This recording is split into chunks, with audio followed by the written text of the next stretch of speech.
बहुत समय पहले की बात है। एक गांव में किशन नाम का एक चरवाहा रहता था। उसकी बकरियां ही उसकी रोजी रोटी का सहारा थी।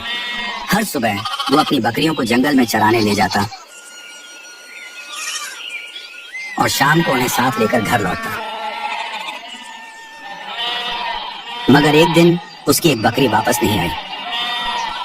किशन ने उसे जंगल में ढूंढा, हर जगह खोजा, पर उसे कुछ भी नहीं मिला। थक हार कर वो इस नतीजे पर पहुंचा कि शायद किसी जंगली जानवर ने उसकी बकरी का शिकार कर लिया होगा। किशन ने इस बात को भुला दिया और बाकी बकरियों के साथ अपनी दिनचर्या फिर से शुरू कर दी। मगर कुछ दिन बाद वही खोई हुई बकरी अचानक वापस आ गई।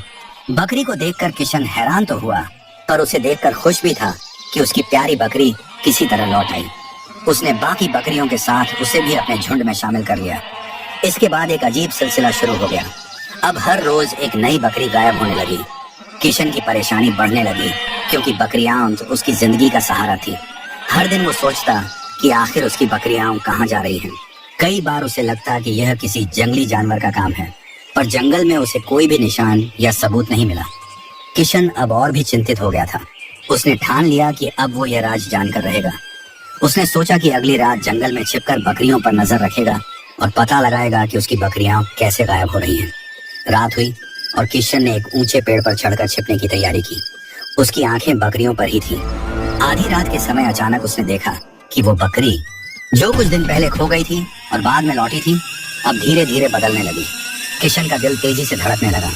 उसकी आंखों के सामने बकरी का रूप बदलकर एक डरावने शैतान में तब्दील हो गया। उसका मुंह बड़ा और भयानक हो गया और उसकी आंखें चमकने लगी। किशन ने देखा कि वो शैतान उसकी दूसरी बकरियों की तरफ बढ़ रहा है।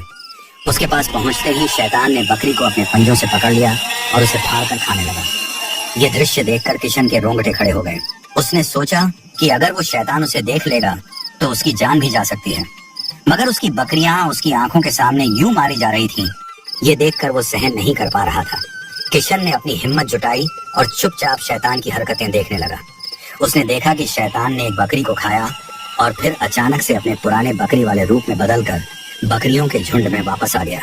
सुबह होते ही वो फिर से एक साधारण बकरी की तरह दिखने लगी। अगली सुबह किशन गांव के बड़े बुजुर्गों के पास गया और उन्हें सारी घटना बताई। सभी को पहले तो यकीन नहीं हुआ, पर फिर गांव के एक अनुभवी बुजुर्ग ने कहा, ये जंगल का एक प्राचीन शैतान है जिसे ब्रह्म राक्षस के नाम से जाना जाता है। लगता है कि यह अपनी भूख मिटाने के लिए बकरी का रूप धारण करके गांव में आया है। बेटा, तुम उस शैतान का सामना नहीं कर सकते हो। मेरे दादाजी ने एक बार मुझे कहा था कि जंगल के ऊंचे पहाड़ों पर कई सालों से एक अघोरी बाबा रहते हैं जो इस तरह के शैतानों से सामना करने का तोड़ बता सकते हैं। तुम्हें वही जाना चाहिए, अब वही तुम्हारी मदद कर सकते हैं। किशन गांव के कुछ लोगों को लेकर पहाड़ों की ओर निकल पड़ा। कुछ समय बाद सभी अघोरी बाबा के पास पहुंचे और उन्हें सारी बात बताई। उनकी बात सुनकर अघोरी बाबा ने कहा, ये शैतान बकरियों का ही नहीं, पूरे गांव के लिए काल बन सकता है। हमें उसे रोकना ही होगा और उसे रोकने का एक ही उपाय है, आईना। किशन ने बाबा से पूछा, आईना बाबा जी, भला एक मामूली आईने से हम इतने खतरनाक शैतान को कैसे रोक सकते हैं? बाबा ने कहा, हाँ बेटा, यही मामूली आईना ही उस शैतान को खत्म कर सकता है, क्योंकि वो एक ब्रह्म राक्षस है। ऐसे जीव श्रापित होते हैं, इसलिए वे जंगलों में भटकते रहते हैं और शिकार की तलाश करते रहते हैं।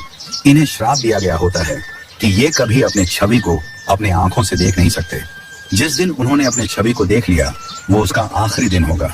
हम उसे आईना की मदद से खत्म कर सकते हैं, पर उसके लिए हमें आने वाली अमावस्या तक इंतजार करना होगा, जिसके लिए आप सभी को मेरी मदद करनी होगी। अघोरी बाबा के कहने पर सभी ने मदद करने के लिए हामी भरी। कुछ दिनों बाद अमावस्या की रात आ गई। अमावस्या की रात अघोरी बाबा और किशन पेड़ के पीछे छिपे रहे। आधी रात होते ही वही शैतान फिर से बकरी का रूप छोड़कर अपने असली रूप में आ गया और एक बकरी को खाने की कोशिश करने लगा। अघोरी बाबा ने चारों ओर छिपे हुए गांव वालों को इशारा किया। इशारा मिलते ही गांव वाले बड़ी बड़ी आईना लेकर शैतान के सामने खड़े हो गए। अमावस्या के चांद की रोशनी आईने में पड़कर शैतान के शरीर को झुलसाने लगा। शैतान चीखने लगा। शैतान अघोरी बाबा के मंत्रों से वो कमजोर पड़ता जा रहा था। कुछ ही देर में शैतान ने हार मान ली और चीखते हुए कहने लगा, मुझे जाने दो, मुझे माफ कर दो, मैं कभी दोबारा किसी को नुकसान नहीं पहुंचाऊंगा। अघोरी बाबा ने उसकी बात अनसुनी कर दी और मंत्रों का उच्चारण तेज कर दिया। शैतान ने जोर की चीख मारी और धुआं बनकर वहां से गायब हो गया। उसके बाद किशन की बकरियां सुरक्षित रहीं और गांव में भी शांति लौट आई। किशन ने उस दिन से अपनी बकरियों को जंगल ले जाना छोड़ दिया और उनका ख्याल रखना शुरू कर दिया।